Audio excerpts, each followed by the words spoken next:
Hello guys, आज का हमारा टॉपिक है प्राप्ति भुगतान खाता किस प्रकार बनाया जाता है, फिर इसकी विशेषताएं क्या है, इसके दोष क्या हैं, इनके बारे में आज हम जानेंगे।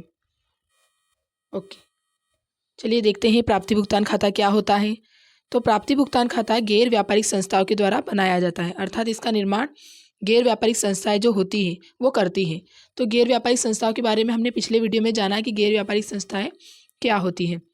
अतः ऐसी संस्थाएं जिनका उद्देश्य लाभ कमाना नहीं होता है बल्कि क्या होता है, परोपकार करना होता है, उन्हें गैर व्यापारिक संस्थाएं कहा जाता है। इसके उदाहरण भी हमने जाने थे, जैसे अनाथालय हो गए, फिर वृद्धाश्रम हो गए, फिर जो सरकारी स्कूल है या सरकारी हॉस्पिटल है, ये गैर व्यापारिक संस्थाओं के क्या है, उदाहरण है। तो ऐसी संस्थाएं इनका निर्माण करती है प्राप्ति भुगतान खातों का। ठीक है, यह रोकड़ बही का क्या होते हैं, सारांश होते हैं। जो प्राप्ति भुगतान खाता है ये रोकड़ बही का सारांश होते हैं। क्यों? क्योंकि प्राप्ति भुगतान खाते का निर्माण रोकड़ बही की सहायता से ही किया जाता है। इनके डेबिट पक्ष में सभी प्राप्तियों को तथा क्रेडिट पक्ष में सभी भुगतानों को लिखा जाता है। ठीक है, इसके डीआर साइड क्या लिखी जाएगी, सभी प्राप्तियां लिखी जाएगी, और वहीं सीआर साइड क्या लिखी जाएगी, सभी भुगतान लिखे जाएंगे। जितने भी अपने पेमेंट होंगे वो क्रेडिट साइड में लिखे जाएंगे। देखिए, प्राप्ति भुगतान खाता समाप्त होने वाले वर्ष का, ये समाप्त होने वाले वर्ष में बनाया जाता है। ठीक है, जैसे अभी 2025 चल रहा है तो इसके एंडिंग में बनाएंगे प्राप्ति भुगतान खाता। और इसके क्रेडिट डेबिट साइड में सभी प्राप्तियों को, मतलब जो भी राशि प्राप्त होगी हमें, जैसे प्राप्त किराया या सदस्यता शुल्क या चंदा प्राप्त हो गया, तो उसको डेबिट साइड में लिखा जाएगा। वहीं इसके क्रेडिट साइड में क्या लिखे जाते हैं, भुगतान, मतलब यहाँ पे पेमेंट लिखे जाएंगे। जितने भी, जैसे कि हमने विद्युत व्यय दिए, फिर स्टेशनरी व्यय हुआ, तो उसको इधर की साइड लिखा जाएगा, क्रेडिट साइड में। ठीक है, इसमें सभी नगद, देखिए इसकी सबसे बड़ी विशेषता यह होती है कि इसमें सभी नगद प्राप्तियों एवं भुगतानों को लिखा जाता है। ठीक है, ये खाते में केवल नगद प्राप्तियाँ डेबिट साइड में और नगद भुगतान जो है वो क्रेडिट साइड में लिखे जाएंगे। ऐसा व्यय जो उधार हुआ है या ऐसी प्राप्ति जो उधार है उसको इसमें लेखा नहीं किया जाएगा, केवल नगद का इसमें लेखा किया जाता है। जैसे देखिए, हमको किराया प्राप्त होना था 2025 में, कितना, 2025 में हमको किराया प्राप्त होना था 2000 रुपये, लेकिन रोहन ने कहा कि मैं इस वर्ष चुका नहीं पाऊंगा, 2025 में जो किराया है वो चुका नहीं पाऊंगा, तो उसने बोला कि मैं 2026 में दे दूंगा ये किराया। तो इसका लेखा ये 2025 वाले इसमें नहीं किया जाएगा। जो 2026 में हम बनाएंगे खाता उसमें इसका लिखा किया जाएगा 2000 रुपये का। ठीक है, तो इसमें केवल नगद प्राप्तियों का लेखा किया जाता है और नगद भुगतानों का भी इसमें लेखा किया जाता है। ठीक है, यदि कोई ऐसा भुगतान है जिसे हम, जो 2025 का है, देखिए 2025 में हमें, 2025 का जो ये खाता है इसमें हमें विद्युत व्यय देना था, कितना देना था, विद्युत व्यय 2000 रुपये देना था, लेकिन इस वर्ष हम चुका नहीं पाए, तो इसका भुगतान हम कब करेंगे, 2026 में करेंगे। तो इसका लेखा इस वर्ष नहीं किया जाएगा बल्कि 2026 के खातों में इसका लेखा किया जाएगा। ठीक है, अब हम जानते हैं कि इसकी विशेषताएं क्या होती है प्राप्ति भुगतान खाते की। देखिए, यह खाता रोकड़ बही का सारांश होता है। अभी हमने ऊपर जाना कि यह खाता क्या होता है, रोकड़ बही का सारांश होता है, मतलब रोकड़ बही की सहायता से इसका निर्माण किया जाता है। ठीक है, रोकड़ बही की सहायता से ही प्राप्ति भुगतान खाते का निर्माण किया जाता है। इसमें केवल रोकड़ लेन देनों का लेखा किया जाता है। ठीक है, अभी हमने ऊपर देखा कि इसमें केवल नगद, जो नगद प्राप्तियां है उनका और जो नगद भुगतान है उनका लेखा किया जाएगा, है ना। रोकड़ मतलब नगद का लेन देन का लेखा किया जाता है।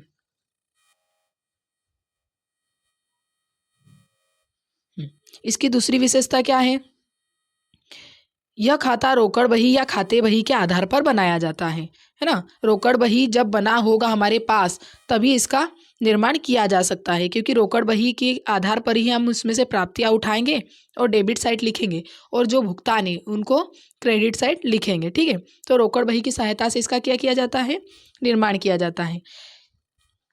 यह खाता वर्ष के अंत में बनाया जाता है। अभी आपको ऊपर मैंने बताया कि जो 2025 का खाता है वो हम कब बनाएंगे, एंडिंग में बनाएंगे, है ना, दिसंबर एंडिंग में बनाएंगे। ये वर्ष के अंत में बनाया जाता है प्राप्ति भुगतान खाता। ठीक है, इसकी अगली विशेषता क्या है कि यह खाते में, इस खाते में समस्त रोकड़ प्राप्ति नामे पक्ष में लिखी जाती है। देखिए, हमने ऊपर जाना है कि जो प्राप्तियां है उसको किधर लिखा जाता है, नामे पक्ष में, मतलब डेबिट साइड में लिखा जाता है। वहीं जो भुगतान है उनको किधर लिखा जाता है, क्रेडिट पक्ष में लिखा जाता है ना। तो इसकी अगली विशेषता हो गई कि इस खाते में समस्त जो रोकड़ है उसको जो उसकी प्राप्तियां होगी, मतलब जो हमारी आवक होगी, जो इनकम होगी, उसको किधर लिखा जाएगा, नामे पक्ष, मतलब डेबिट साइड में लिखा जाएगा। इस खाते में समस्त रोकड़ भुगतान जमा पक्ष में लिखी जाती है, मतलब जितने भी हमारे भुगतान होंगे, पेमेंट होंगे, उनको किधर लिखेंगे, CR साइड, मतलब क्रेडिट साइड लिखेंगे। ठीक है। अब इसकी अगली विशेषता है, इस खाते में पूंजीगत और आगम दोनों प्रकार की प्राप्तियों को लिखा जाता है। देखिए, किसी भी चीज़ के कुछ महत्व, विशेषताएं या अच्छाइयाँ रहती हैं, तो उसी के साथ उसके क्या होते हैं, दोष भी रहते हैं, उसकी हानियाँ भी रहती हैं। उसी प्रकार जो प्राप्ति भुगतान खाता है उसके भी कुछ दोष हैं। ठीक है, उन्हें हम जानेंगे। प्राप्ति भुगतान खाता केवल रोकड़ की स्थिति को स्पष्ट करता है। अभी हमने क्या जाना था कि प्राप्ति भुगतान खाते में जो नगद प्राप्तियाँ रहती है उन्हें, और जो नगद भुगतान रहते हैं उनका लेखा किया जाता है। ठीक है, इसमें उधारों को नहीं लिखा जाता है। इसी प्रकार इसमें केवल नगद लेखे किए जाते हैं, तो ये रोकड़ की स्थिति का सही स्पष्ट नहीं कर पाती है। ये सबसे बड़ी इसकी हानि है। इसमें चालू वर्ष की आय तथा व्यय का सही पता नहीं चल पाता है। चालू वर्ष क्या होता है, जैसे कि 2025 का हम अभी क्या कर रहे हैं, खाता बना रहे हैं। ठीक है, तो ये क्या हो गया, चालू वर्ष हो गया। तो चालू वर्ष की आय तथा व्यय का सही पता नहीं चल पाता है, क्योंकि देखिए हमें विद्युत व्यय कितने देना था, 2000 रुपये देना था, लेकिन हमने कितने दिए, अभी 1800 ही दिए हैं। ठीक है, तो हम किसका लेखा करेंगे, 2000 का लेखा करेंगे या 1800 का। तो हम किसका लेखा करेंगे, केवल 1800 का, क्योंकि हमने नगद में भुगतान कितने किए हैं, 1800 रुपये किए हैं। ठीक है, लेकिन हमारा व्यय तो 2000 रुपये है, तो हमें पता नहीं चल पाएगा कि हमारे व्यय इस वर्ष कितने थे, क्योंकि हम लेखा केवल नगद राशियों का इसमें कर रहे हैं। ठीक है, इस प्रकार ये आय तथा व्यय का सही पता नहीं लगा पाते हैं। इसमें समायोजन पर कोई ध्यान नहीं दिया जाता है। जो प्राप्ति भुगतान खाता है उसमें समायोजन पर ध्यान नहीं दिया जाता। समायोजन क्या होता है, जैसे कि किराया हमें देना था, कितना किराया देना था, कितना 2500 रुपये देना था, लेकिन हमने कितना दिया है, अभी 2000 रुपये दिए हैं। ठीक है, 500 अभी देना बाकी है, लेकिन हम किन्हें लिखेंगे, 2000 रुपये को इसका इसमें लेखा कर देंगे, लेकिन 2500 का लेखा इसमें नहीं करेंगे। ठीक है, जबकि हमें क्या करना चाहिए, 500 रुपये अदत्त भी लिखना चाहिए, क्योंकि इनका लेखा, इन्हें भी हमें कब भुगतान करना है, अगले वर्ष में भुगतान करना है इनका। ठीक है, लेकिन इसमें 500 रुपये का लेखा नहीं किया जाएगा कहीं भी कि इन्हें हमें अगले वर्ष भुगतान करना है। ठीक है, यही क्या होता है, समायोजन होता है। इसमें अदत्त तथा पूर्वदत्त, ठीक है, इनमें इसका लेखा नहीं किया जाता है, अदत्त और पूर्वदत्त का। प्राप्ति भुगतान खाते में पूंजीगत तथा आगम प्राप्ति एवं भुगतानों के अंतर पर कोई ध्यान नहीं दिया जाता है। अभी हमने जाना था इसकी विशेषताओं में कि इसमें पूंजीगत और आयगत दोनों प्राप्तियों का लेखा किया जाता है, लेकिन इसमें इसका लेखा किस प्रकार किया जाता है, बिना अंतर के, दोनों को मतलब साथ में लिखा जाता है, पूंजीगत हो या आयगत। लेकिन हम जानते हैं कि जो पूंजीगत आवके या प्राप्तियाँ रहती है वो किस प्रकार की रहती है, वो निरंतर प्राप्त नहीं होती है, क्योंकि उनका संबंध किससे होता है, संपत्तियों से होता है या व्यापार से होता है। ठीक है, और जो आयगत रहती है वो क्या होती है, निरंतर प्राप्त होती रहती है। ठीक है, तो इसमें केवल आयगत मदों को ही लिखा जाना चाहिए, लेकिन इसमें पूंजीगत तथा आयगत दोनों प्रकार की प्राप्तियों को लिखा जाता है और उसमें कोई भी अंतर नहीं किया जाता है। ठीक है, तो इसके दोष हमने जान लिए, क्या क्या थे इसके दोष, रोकड़ की स्थिति के बारे में, आय व्यय का सही पता नहीं लगा पाना, समायोजन पर ध्यान नहीं देना तथा पूंजीगत तथा आयगत मदों को दोनों को उनमें कोई अंतर नहीं कर पाना। ठीक है, अब इसके प्राप्ति भुगतान खाते और व्यापार खाते में क्या अंतर होता है इसके बारे में हम जानेंगे। देखिए, प्राप्ति भुगतान खाते की पहली विशेषता तो यही हो जाती है कि ये क्या होते हैं, गैर व्यापारिक संस्थाओं के द्वारा बनाए जाते हैं। गैर व्यापारिक संस्थाएं मतलब क्या, जो लाभ प्राप्त करने के लिए संचालित नहीं की जाती है। ठीक है, और व्यापार खाता, इसके बारे में हमने 11th हम पढ़ा था। ठीक है, ये किसके द्वारा बनाई जाती है, व्यापारिक संस्थाएं, मतलब जिनका उद्देश्य लाभ कमाना होता है। ठीक है, तो प्राप्ति भुगतान खाता उन संस्थाओं के द्वारा बनाई जाती है जिनका उद्देश्य लाभ कमाना नहीं होता है, और व्यापार खाता उन संस्थाओं के द्वारा बनाया जाता है जिनका उद्देश्य लाभ कमाना होता है। ठीक है, अब इसका अगला अंतर क्या है कि यह रोकड़ बही की सहायता से बनाए जाते हैं। ऊपर अभी हमने जाना था कि जो प्राप्ति भुगतान खाता है उसका निर्माण किसकी सहायता से किया जाता है? रोकड़ बही की सहायता से। और जो व्यापार खाता है उसका निर्माण तलपट की सहायता से किया जाता है। ठीक है, इसकी सहायता से आय व्यय खाता बनाया जाता है। जो प्राप्ति भुगतान खाता है उसको बनाने के बाद इसकी सहायता से आय व्यय खाते का निर्माण किया जाता है। ठीक है, जिसके बारे में हम आगे जानेंगे कि आय व्यय खाता क्या होता है। इसकी सहायता से लाभ हानि खाता बनाया जाता है। जो व्यापार खाता है उसकी सहायता से लाभ हानि खाता बनाया जाता है। देखिए, जो प्राप्ति भुगतान खाता है वो किसकी सहायता से बनाया जाता है?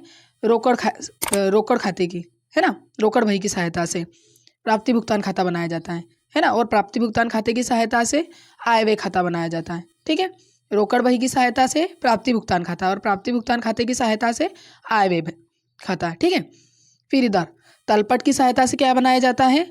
व्यापार खाता बनाया जाता है। ठीक है, और व्यापार खाते की सहायता से लाभ हानि खाता। तलपट की सहायता से व्यापार खाता और व्यापार की सहायता से लाभ हानि खाता। ये तीन क्या हो गई? इसकी विशेषताएं हो गई और अंतर भी हो गई इनमें। अब इसमें अगला अंतर क्या है ये जानेंगे। देखिए, इसमें समायोजन नहीं किया जाता। इसके दोषों में हमने जाना था कि समायोजन इसमें नहीं किया जाता है। जैसे अदत्त हो गया या पूर्व दत्त हो गया, इसका लेखा इसमें नहीं किया जाता है। ठीक है, इसमें समायोजन किए जाते हैं। जो व्यापार खाता है उसमें जो अदत्त है और पूर्व दत्त है दोनों का लेखा इसमें किया जाएगा। ठीक है, इसी प्रकार प्राप्ति भुगतान खाते में समायोजन नहीं किए जाते और व्यापार खाते में समायोजन किए जाते हैं। इसका उद्देश्य रोकड़ का अंतिम शेष ज्ञात करना होता है। प्राप्ति भुगतान खाते में आखिरी में क्या निकलता है? बैलेंस सीडी निकलता है। ठीक है, जो कि उसका क्या होता है? अंतिम शेष होता है। ठीक है, और इसका उद्देश्य क्या होता है? सकल लाभ या सकल हानि। हमने 11th हम बनाए होंगे व्यापार खाते, जिसमें हमको आखिरी में क्या प्राप्त हुआ होगा? या तो सकल लाभ प्राप्त हुआ होगा या फिर सकल हानि प्राप्त हुई होगी। ठीक है, फिर उस सकल लाभ और हानि को हम कहाँ ले गए थे? लाभ हानि खाते में। देखिए, इसमें पूर्व वर्ष, चालू वर्ष और आगामी वर्ष सभी के आय तथा व्यय लिखे जाते हैं। पूर्व वर्ष क्या होता है? देखिए, जो 2025 है ये क्या होगा? चालू वर्ष, मतलब अभी का, करेंट, है ना, करेंट ईयर। और इसके पहले का वर्ष क्या होगा हमारा? पूर्व वर्ष 2024। और आगामी वर्ष क्या होगा? 2026। जो 2025 है वो क्या है? चालू वर्ष। पूर्व वर्ष क्या होगा? 24 और आगामी वर्ष क्या होगा? 26। तो इसमें तीनों वर्षों की आय तथा व्यय लिखे जाते हैं, जो क्या नगद में प्राप्त हुए हैं या नगद में भुगतान जिनका हुआ है। ठीक है, तीनों वर्षों को लिखा जाएगा, आगामी भी, चालू भी वर्ष भी और पूर्व वर्ष भी। ठीक है, अब इधर जानिए, इसमें केवल चालू वर्ष के आय तथा व्यय लिखे जाते हैं। देखिए, इसमें क्या होता है? जो चालू वर्ष में आय या व्यय हुए हैं उनका केवल लेखा किया जाएगा। इसमें केवल क्या होगा? 2025 के ही आय तथा व्यय लिखे जाएंगे, है ना, चालू वर्ष के। इसमें आगामी या पूर्व वर्ष के आय तथा व्यय नहीं लिखे जाएंगे। ठीक है, थैंक यू दोस्तों। अगले वीडियो में हम जानेंगे कि आय व्यय खाता क्या होता है तथा इसकी विशेषताएं क्या होती है, इसका निर्माण किस प्रकार किया जाता है तथा जो आय व्यय खाता है उसमें तथा लाभ हानि खाता है उसमें अंतर क्या होता है, इसके बारे में हम अगले वीडियो में जानेंगे। धन्यवाद।